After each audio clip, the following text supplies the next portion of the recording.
Hello everyone, welcome back to this YouTube channel. तो आज मैं आर्टिफिशियल इंटेलिजेंस एआई पढ़ाऊँगी।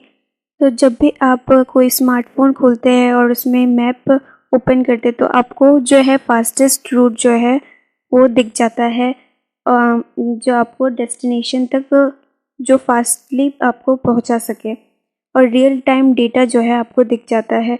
नहीं तो अगर आप कोई सोशल मीडिया में फ़ोटो अपलोड करते हैं तो आपको जो फ्रेंड्स है वो ऑटोमेटिकली रिकॉग्नाइज हो जाता है और उनको टैग हो जाता है ऑटोमेटिकली। तो ये सब जो एग्जांपल है ये आर्टिफिशियल इंटेलिजेंस का एग्जांपल है। अब आर्टिफिशियल इंटेलिजेंस के काफ़ी सारे एग्जांपल है, जैसे हो गया सीरी हो गया, फिर गूगल हो गया, एलेक्सा हो गया। ये सब जो है आर्टिफिशियल इंटेलिजेंस है। अब आर्टिफिशियल इंटेलिजेंस बनाया गया था ह्यूमन ब्रेन का जो सिमुलेशन ही है, मीन्स ह्यूमन इंटेलिजेंस का जो सिमुलेशन है एक, उसी के ऊपर जो है आर्टिफिशियल इंटेलिजेंस बनाया गया था। और ये जो है कोई भी डिसीजन मेकिंग ले सकता है, कोई भी प्रॉब्लम सॉल्विंग कर सकता है बिना किसी इंटरेक्शन, ह्यूमन इंटरेक्शन के। और आर्टिफिशियल इंटेलिजेंस जो है कोई भी जो पास्ट एक्सपीरियंस से और नहीं तो आउटकम से कोई न्यू डिसीजन जो है वो ले सकता है। अब हम देखेंगे मशीन लर्निंग। अब मशीन लर्निंग क्या होता है? मशीन लर्निंग एक सब सिस्टम होता है आर्टिफिशियल इंटेलिजेंस का, जो कंप्यूटर का एबिलिटी होता है कोई भी डाटा या फिर स्टैटिकल जो टेक्निक होता है उसकी मदद से प्रिडिक्ट करना, कोई भी जो एल्गोरिदम कैसा है उसको प्रिडिक्ट करना, और जो कोई भी अननोन जो डाटा होता है उसको प्रिडिक्ट करना। और ये एल्गोरिदम को हम कहते हैं मॉडल।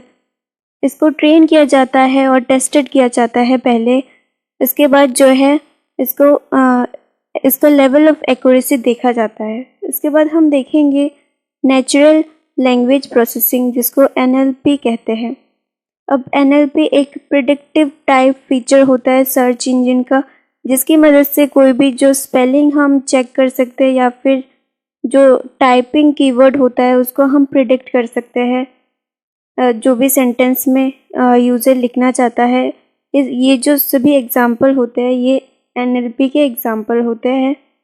ये इंटरेक्शन, ह्यूमन इंटरेक्शन या फिर कंप्यूटर के बीच में जो इंटरेक्शन होता है इसके लिए यूज़फुल होता है। जैसे अगर लैंग्वेज की बात करें तो इंग्लिश, हिंदी एक्सेट्रा में जो हम कहते हैं ये इसी की मदद से काम करता है। अब इसमें हम वॉइस डाल के भी इसको ऑपरेट कर सकते हैं एनएलपी को। इसकी मदद से हम स्पीच टू टेक्स्ट में कन्वर्ट कर सकते हैं, नहीं तो टेक्स्ट टू स्पीच में कन्वर्ट कर सकते हैं। इसको हम यूज़ करते हैं कोई भी टेक्स्ट जो है उसको ट्रांसलेट करने के लिए या फिर उसमें करेक्शन लाने के लिए हम ये टूल जो है इसको यूज़ करते हैं। अब नेक्स्ट टॉपिक हम देखेंगे इमर्सिव एक्सपीरियंस। अब जैसा कि 3D वीडियोग्राफी होता है या फिर कोई हम जो मूवी वॉच करते हैं थिएटर में, तो उसमें जो है काफ़ी सारे जो इमर्सिव एक्सपीरियंसेस जो है हमें मिलता है। जैसे कोई भी हम ड्राइविंग सिमुलेशन जो है वो देखते हैं, या फिर जो हम 3D वीडियो गेम खेलते हैं तब जो है हमें वर्चुअल रियलिटी जो हम विजुअल करते हैं या फिर फील करते हैं उसको हम कहेंगे इमर्सिव एक्सपीरियंसेस, जो कि हम अपने सेंसेस की मदद से उसको एक्सपीरियंस करते हैं। अब यहाँ पर दो टाइप के जो हो एग्जाम्पल है, जैसे वर्चुअल रियलिटी और ऑगमेंटेड रियलिटी। और यहाँ पर फिगर 2.2 में हमें ड्राइविंग सिमुलेशन का जो एक पिक्चर भी दिख रहा होगा। अब हम देखेंगे जो है वर्चुअल रियलिटी हम किसे कहेंगे। तो वर्चुअल रियलिटी में होता क्या है कि जो भी चीज़ हम फील करेंगे, एक्सपीरियंस करेंगे, वो एक वर्चुअल प्रोग्राम होगा, जो कंप्यूटर प्रोग्राम होगा, उसको हम देखेंगे। जैसे यहाँ पर एग्जांपल है VR हेडसेट। इसकी मदद से जो है एक वर्चुअल रियलिटी बनाया जाता है, जो रियल वर्ल्ड का एक परसेप्शन होता है, एक सिमुलेशन होता है, रियल वर्ल्ड से लिया जाता है, लेकिन पूरा जो है डिजिटली प्रोग्राम किया जाता है इसको। अब इसमें जो है काफ़ी सारे फीचर्स एक्स्ट्रा ऐड किए जाते हैं, जैसे मोशन हो गया, टेम्परेचर हो गया, साउंड हो गया, स्मेल्स हो गया। ये जो वर्चुअल रियलिटी को हम वीआर कहते हैं शॉर्ट फॉर्म में, और ये जो है कंपैरेटिवली एक नया फील्ड है। अब इसके अंदर काफ़ी सारे जो है यूज़फुल एप्लीकेशन है, जैसे गेमिंग हो गया, मिलिट्री ट्रेनिंग हो गया, मेडिकल प्रोसीजर हो गया, या फिर सोशल साइंस, नहीं तो साइकोलॉजी में इसे यूज़ किया जाता है, नहीं तो अंडरस्टैंडिंग और लर्निंग के लिए भी इसे यूज़ किया जाता है। अब हम नेक्स्ट टॉपिक देखेंगे, ऑग्यूमेंटेड रियलिटी।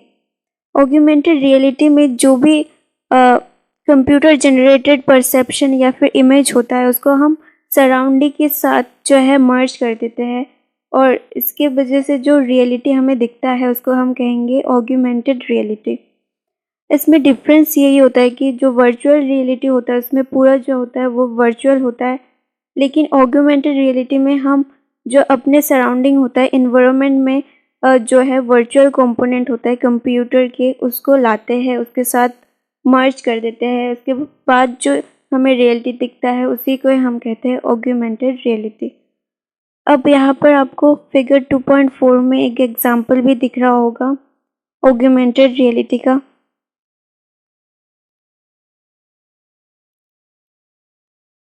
अब लास्टली नेक्स्ट टॉपिक है हमारा रोबोटिक्स।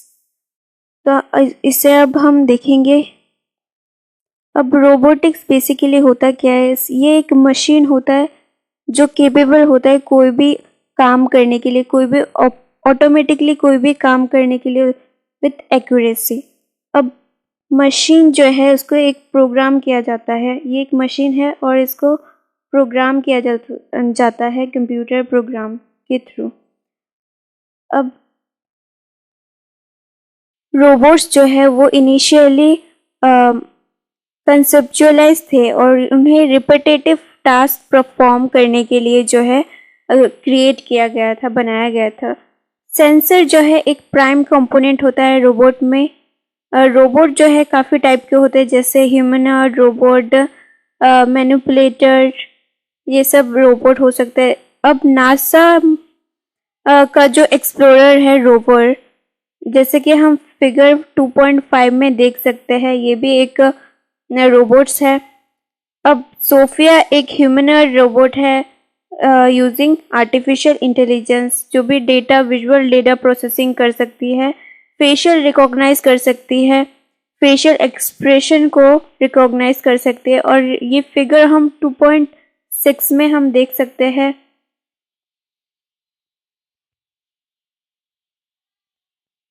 अब हम ड्रोन देख सकते हैं जो अनमैन्ड एयरक्राफ्ट है, जिसको यूज़ किया जा सकता है रिमोट की मदद से, जैसे 2.7 में दिख रहा है हमें ड्रोन। अब software control flight plan are been embedded system, इनको हम कंट्रोल कर सकते हैं कोई भी सिस्टम से। इन्हें जो है जीपीएस के लिए यूज़ किया जा सकता है, सेंसर के लिए यूज़ किया जाता है, और जर्नलिज्म, फिल्मिंग, नहीं तो सीरियल फोटोग्राफी, शॉपिंग, डिलीवरी, इनके लिए यूज़ किया जा सकता है, नहीं तो सेफ्टी इंस्पेक्शन, नहीं तो मॉनिटरिंग, इनके लिए यूज़ किया जाता है ड्रोन को। अब यहाँ पर एक क्वेश्चन है, can a drone be helpful in the event of natural calamity? तो इसका जवाब जो है आप कमेंट सेक्शन में दे दीजिए। Thank you for